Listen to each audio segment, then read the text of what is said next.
नमस्कार।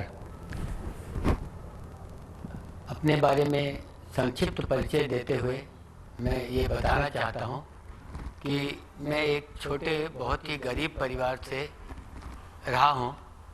अभी की बात अलग है, अभी ईश्वर की दया से उस हिसाब से बहुत संपन्नता, ऐसा मैं मानता हूँ कि संतुष्टि है, बहुत संपन्नता आ गई है।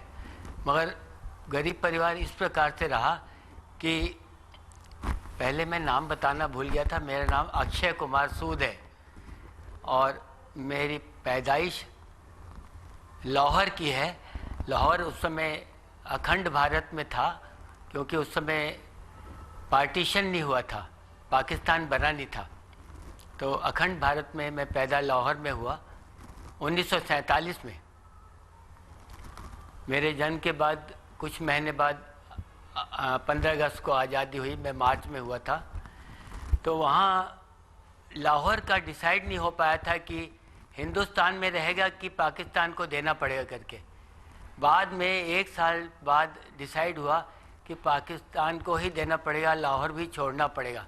हम लोग का जो घर था वहाँ, हमारे पिताजी, हमारे दादाजी वहाँ रहते थे। हमारे दादाजी वहाँ पर पुलिस विभाग में मुखिया थे, थाने के मुखिया थे, थानेदार थे, कैसा कह सकते हैं। तो वहाँ हमको फिर सब कुछ छोड़ के आना पड़ा और इसका मेरे को पूरा पता नहीं है कि रायपुर कैसे आए। कुछ रिश्तेदारी, कुछ संबंधी रहे होंगे जिनके कारण रायपुर आकर हम लोग बस गए। मतलब बताने का ये है कि जीरो से स्टार्ट करना पड़ा। कुछ भी लेके नहीं आए थे, जो कपड़े 2 पहने थे और थोड़ा बहुत मामूली कम से कम सामान लेकर आए थे। तो घर बसाने के लिए, करने के लिए जीरो से स्टार्ट करना पड़ा। हम लोग 4 भाई रहे। चारों भाइयों ने अपने अपने तरीके से समय अपना आगे बढ़ाया। मेरा कहने का मतलब यह है कि वो केवल कोई 8वीं, कोई 11वीं मुश्किल से पास करके उन्होंने आगे बढ़ने का कुछ काम नहीं किया। कहीं ना कहीं सर्विस में लग गए, क्योंकि घर की हालत देखते हुए सब सहयोग के लिए उसमें लगे रहे।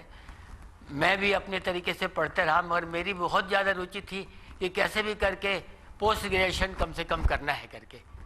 मगर तकलीफ़ें आई और उन सब तकलीफ़ों को दूर करते हुए पहले तो मेरे को मैट्रिक करते ही, हायर सेकेंडरी करते ही जो सर्विस मिल गई उसमें लगे रहा। शासकीय सेवा में आ गया था मैं। उद्योग विभाग में मैं एक छोटे से पद पर आया था और मैंने अनुमति लेकर पढ़ाई शुरू की। मेरे को रायपुर में दुर्गा कॉलेज में जाने का मौका मिला, तो वहाँ से मैंने धीरे धीरे सर्विस करते करते ग्रेजुएशन कर लिया, बीकॉम कर लिया। उसके बाद मेरी और इच्छा थी पढ़ने की। तो एक हमारे घर के पास, हम लोग बैरन बिहार में रहते थे, घर के पास में छत्तीसगढ़ महाविद्यालय था। छत्तीसगढ़ महाविद्यालय से फिर मैंने पोस्ट ग्रेजुएशन एमए किया पब्लिक एडमिनिस्ट्रेशन में।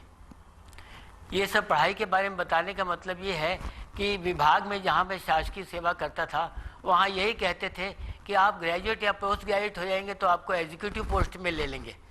तो धीरे धीरे नियमों के अनुसार बहुत देर के बाद मैं एग्जीक्यूटिव पोस्ट में आ गया, इंस्पेक्टर बन गया, फिर मैं असिस्टेंट मैनेजर हो गया।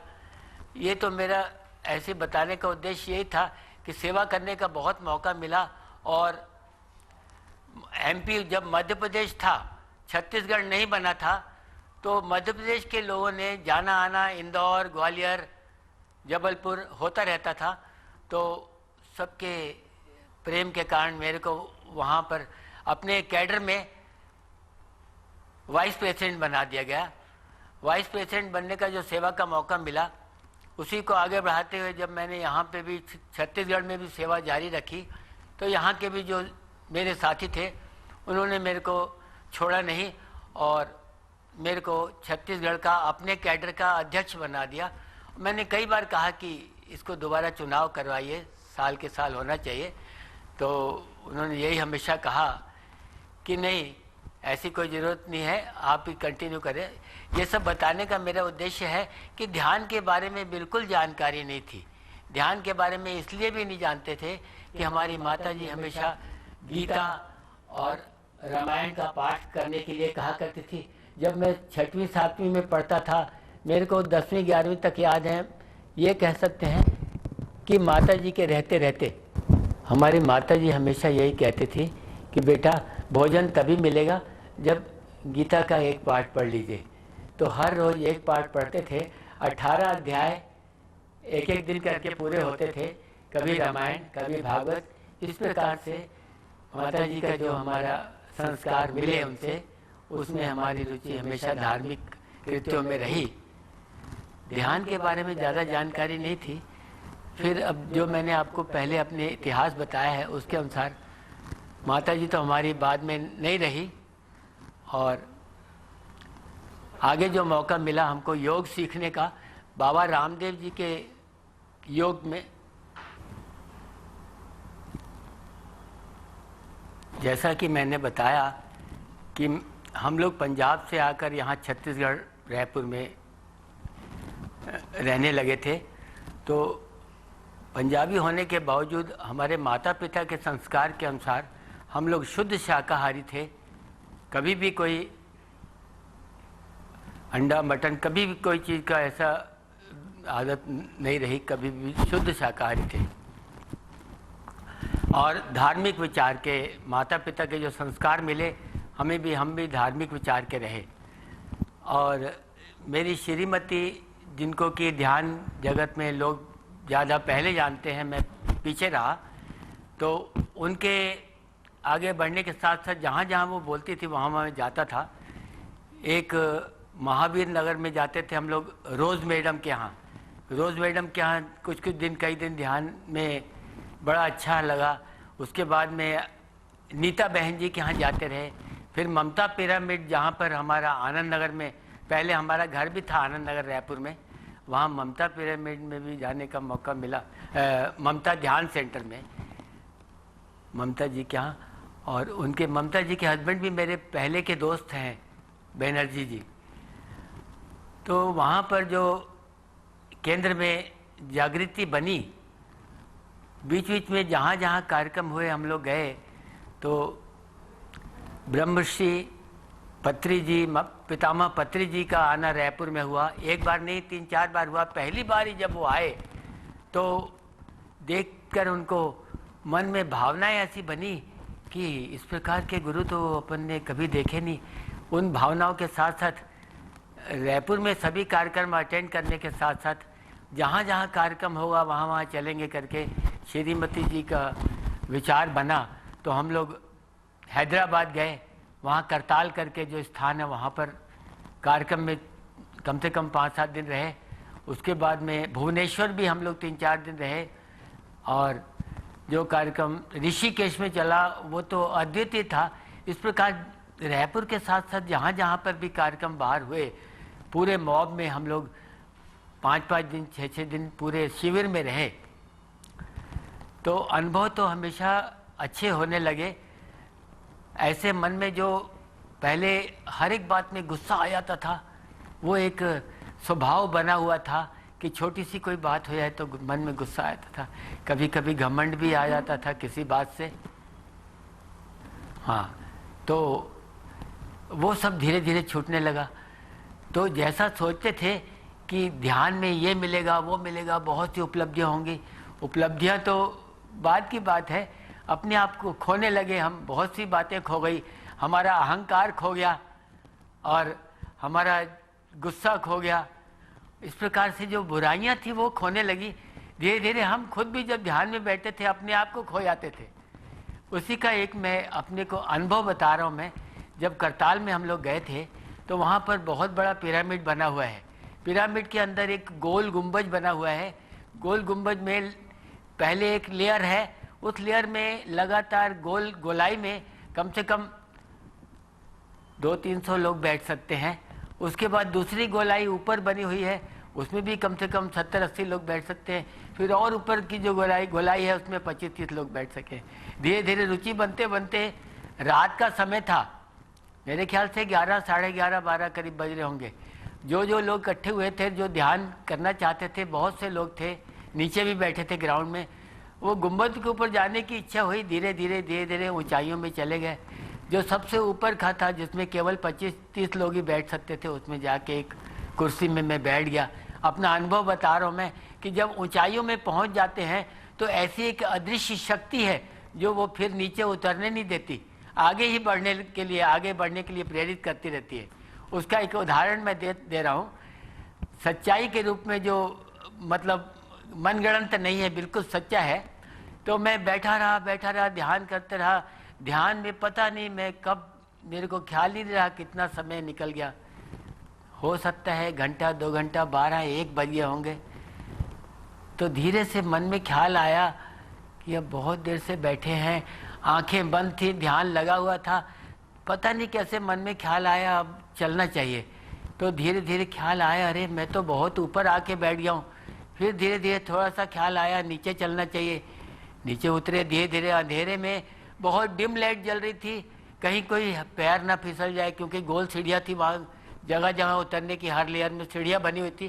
धीरे धीरे उतरा, मैं नीचे आ गया और अकेला था, कोई साथ में ना, कहीं पैर ना फिसल जाए। ऐसा करते करते जब मैं बिल्कुल नीचे आ गया तो मैंने सोचा कि अब आँख खोल के देखना चाहिए। तो जैसे ही मैंने धीरे से आँख खोली, मैंने पाया अपने आप को मैं ज़मीन पर नहीं हूँ, वहीं बैठा हूँ जहाँ मैं ऊपर था। तो मेरे को बड़ा आश्चर्य हुआ। फिर मेरे को मालूम पड़ा कि अदृश्य शक्ति है जो नीचे उतरने नहीं दे रही है और आगे ही बढ़ाना चाहती है। फिर मैं और कम से कम 15 मिनट, आधा घंटा और बैठा। उसके बाद फिर मैं होश संभाल के उतरा। ये अनुभव जो मेरे को हुआ, उससे मेरे को एक सेल्फ कॉन्फिडेंस बना कि शक्ति जो है वो अच्छे रास्ते की ओर ले जाती है। अब तो 5 साल हो गए होंगे लगभग। ये जागृति जो बनी थी ध्यान की तरफ जाने की, जो मैंने बताया था नीता बहन जी के यहाँ, रोज़ मैडम के यहाँ, शोभा बहन जी के बताने से हम लोग जाना शुरू किए और श्रीमती हमारी आगे रही। मैं तो समझो ये कह सकते हैं ड्राइवर का काम करता था, जहाँ चलना है चलो करके। तो जाते आते साथ में बैठता था मैं भी। तो 5 साल में जो अनुभव मिले, उससे ये ज्ञान हुआ कि कोई यदि अपने को दुश्मन भी दिखता है तो वो भी दोस्त लगने लगा, और जो अपने को तकलीफ भी पहुंचाता है उसके बारे में ये अनुभव होता है, ऐसा लगता है कि उसमें ज्ञान की कमी है, वो मासूम लगता है। ऐसा लगता है कि उसको पता नहीं कि दूसरे को तकलीफ नहीं पहुंचाना चाहिए। इसलिए उसके ऊपर दया आती थी कि उसके मन में अपने प्रति जो भावना है तकलीफ पहुंचाने की, किसी को भी कोई आदमी दुश्मन बन जाता है हमारा, तो वो उसकी नादानी है, उसकी मासूमियत है। ऐसा कह के जो हमेशा पत्री जी समझाते हैं कि हर एक को माफ़ कर दो। ध्यान में माफ़ी ही करना है, तभी अपना मन साफ होगा। मन में कलुषित भावना ना रहे, इसलिए दुश्मन को भी माफ़ कर देना। अब दुश्मन तो कोई रहा ही नहीं, जो अपने से थोड़ा बहुत जेलसी रखता भी था, वो भी हम ये समझ लेते हैं कि उनको ज्ञान कम है इसलिए जेलसी रखता है। और वैसे सर्कल में वो भी अपने सर्कल में आते जा रहा है धीरे धीरे।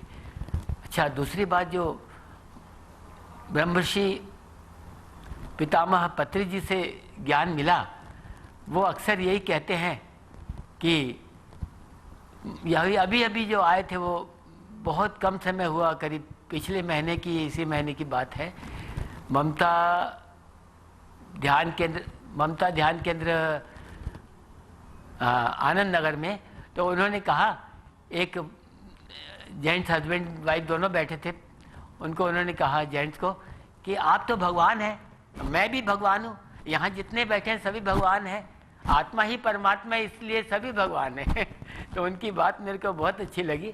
उनका कहने का मतलब यही समझ में आया कि अपने अहम ब्रह्मास्मि, अपने सनातन धर्म में भी यही कहा जाता है कि अहम ब्रह्मास्मि। उसका मतलब यह है कि सभी बड़े गुरुओं की और ज्ञानियों की इज्जत करो, उनकी बहुत आदर करते हुए अपने को कभी भी छोटा मत समझो।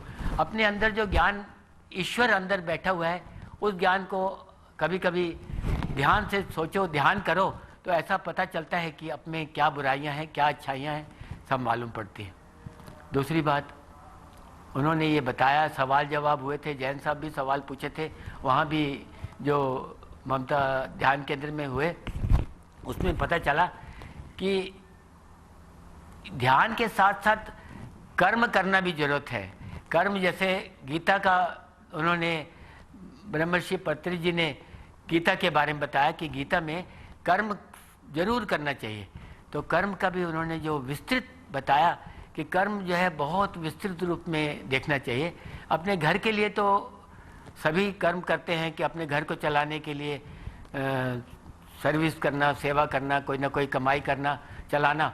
इतना मैं कहकर अपनी वाणी को विश्राम देता हूँ। धन्यवाद।